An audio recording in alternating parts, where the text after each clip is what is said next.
opinion, made in America is still possible. What happened to manufacturing in the United States is a story people think they know but do not.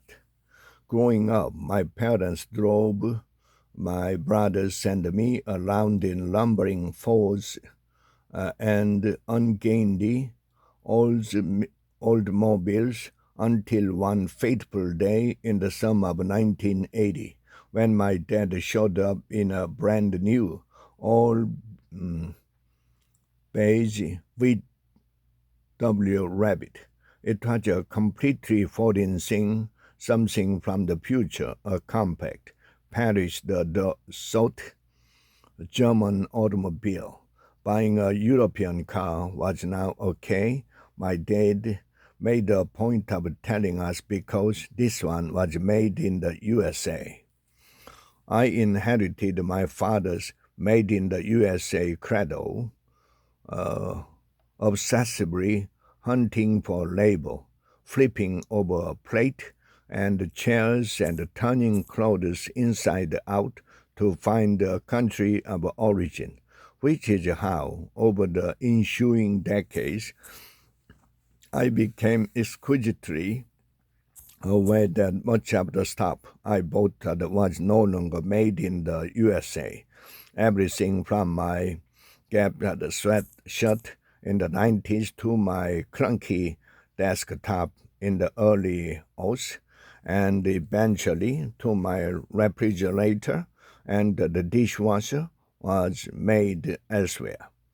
What happened to manufacturing in America and the environmental and the economic consequences of offshoring, companies sending their manufacturing abroad. It's a story we think we know.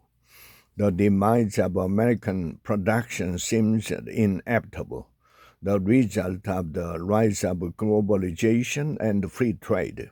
But now we are learning that precipitous decline was the result of a steady, concerted, long effort among power brokers to wrest the economy from a worker-dependent model to one where skilled workers are expendable.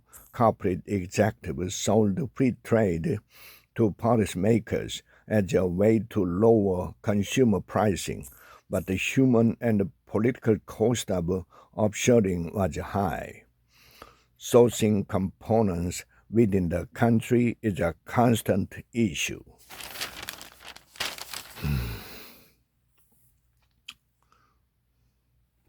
I needed to know how the Waxmans made the whole thing work, but first their company had to survive the pandemic. I followed them through the fall of 2020 as demand for American-made masks dried up when imported masks began flooding in again.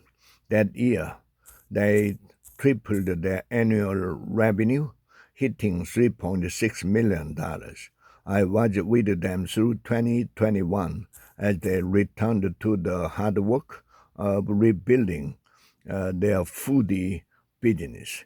They struggled to find the buyers for their apparel in a wildly uncertain time, forced to shrink their labor force to 45 while just clearing $2 million in revenues.